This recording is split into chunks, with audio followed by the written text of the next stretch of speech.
திருச்செந்தூர் முருகனை வழிபடும்போது நீங்கள் இந்த தவறுகளை செய்தால் முழு அருளும் கிடைக்காது. அந்த தவறுகள் என்ன தெரியுமா? வேகமாக திருச்செந்தூருக்கு சென்று தவிர்க்க முடியாத வேலை போல முருகனை பார்த்துவிட்டு திரும்புவது. இது வழிபாடு இல்லை, இது ஒரு போட்டி. ஆசீர்வாத குறிப்பு: மன அமைதியுடன் நெஞ்சார வழிபடுங்கள். அருள் உறுதி.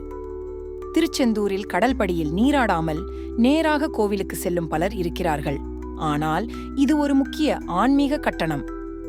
ஆசீர்வாத குறிப்பு: கடல் நீராடி பவித்திரமாக கோவிலுக்குள் செல்லுங்கள். இது ஒரு சக்தி வாய்ந்த சுத்திகரிப்பு. பழனி முருகா, செந்தில் முருகா என்று கோவிலில் இருந்தபோதும் உச்சரிக்காமலே இருக்கிறீர்களா? ஆசீர்வாத குறிப்பு: ஓம் சரவணபவா என்ற மந்திரத்தை தொடர்ந்து ஜபியுங்கள். அருள் கடலாக குவியும். பால் அபிஷேகம், பூஜை சாமான்களின்றி வெறும் கைகளை மட்டும் கூட்டி போவதா? ஆசீர்வாத குறிப்பு: ஒரு மலர், ஒரு பழம் என்றாலும் மனதார கொடுங்கள். அதுதான் உண்மையான காணிக்கை. சுற்றும் வழி இல்லாமல் நேரடியாக கோவில் வெளியில் வந்து விடுவதா? ஆசீர்வாத குறிப்பு: குறைந்தது 3 பிரதட்சிணம் சுற்றல் செய்யுங்கள். உங்கள் பிரார்த்தனையை நிச்சயமாக ஏற்கிறார் முருகன்.